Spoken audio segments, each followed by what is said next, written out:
आपल्या या देशामध्ये जेव्हा क्रांती झाली तेव्हा इन्कलाब जिंदाबादचा नारा देणारे हसरत मुआनी हे मुसलमान समाजाचे होते.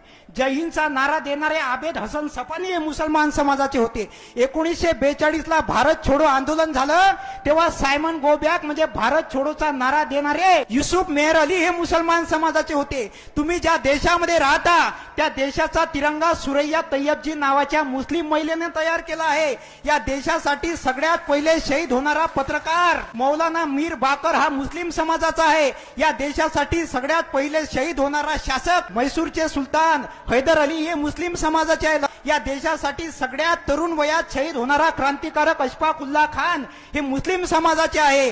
डॉक्टर बाबासाहेब आंबेडकरांनी 14 तळ्याचा सत्याग्रह केला तर जागा देणारे व्यक्ती हे मुस्लिम समाजाचे होते. जेव्हा महात्मा फुलेंनी इथल्या महिलांसाठी पहिली शाळा काढली आणि ह्या भामट्यांनी महात्मा फुलेंच्या घरावर मारेकरी पाठवले तेव्हा महात्मा फुलेंच्या वडिलांनी सांगितलं की तुला घरामध्ये राहण्याचा अधिकार नाही. तेव्हा महात्मा फुलेंच्या वडिलांनी त्यांना घराच्या बाहेर काढलं.